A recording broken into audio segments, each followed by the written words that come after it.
Deməli tələbələr, cəmi 53 gün imtahana. 1. Tələbə deyir ki, müəllim, enqədə iş verirsən, enqədə məsələ verirsən. Məcburuq. Necə sizin üzərinizə yük düşür, mənim də üzərimə yük düşür. Hər iki tərəf işləməlidir. Uşaq da işləməlidir, müəllim də işləməlidir. Bu işləmədən olmaz. 1. 53 gün. 50 sınağımız var, ümumi sınağımız. Günə neçəsini yazmalısan? Birini. Hər gün bir sınaq yazılmalıdır. Bazar günüdür, tətildir, nə günüdür fərq eləməz. Bir dənə sınaq, bu mütləqdir. 1 saatın buna getdi. Bundan savayı, belə deyək, 16 dərs ərzində 80 suallar veriləcək. Bu 80 suala təqribən 2 saat vaxtın getməlidir. 2 saat. Bu proqnoz suallardır. 16 dəfə 2 saat. Yəni 3 gündən 1, bu 80 sualı nə etməlisən? İşləməlisən.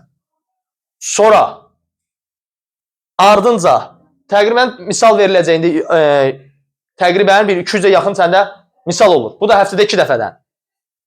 Onlar işlənməlidir. Bundan savayı sürət qrupunda sürətli şəkildə 16 dərsi hamısının təkrarı var. Bunları öyrənməlisən. Bunların toplamında nə nəticə əldə edəcəksən? 100%'lik nəticə əldə edəcəksən. Vəssalam, bunun başqa variantı yoxdur. Amma bunların üzərində işləməsən, yəni deyəsən ki, Süleyman müəllim, sınağa işləməyək, o birisini işləməyək, bu birisini işləməyək, heç bir nəticə əldə olunmayacaq. Yəni keçməyini keçərsən, indi 10 dənə düz yazarsan, 12 dənə düz yazarsan, keçərsən, amma bu bizim üçün nəticə deyil. Sınavları işlə. Əlavələr var müəllimlərlə. Müəllimlərimiz hamısı gənc müəllimlərdir və müəllimlərimizin hamısı buraxılışdan 100%'dan çıxır. 100%'dan çıxır. Bu da o deməkdir ki, onlar sizə nə edə bilər? Öz buraxılış məsləhətlərini verə bilər. Gənc müəllimlərdir. Təcrübə az olsa da son imtahanları da olublar. Bilirlər suallar nətər düşüb. Onlar da sizə kömək edə bilər.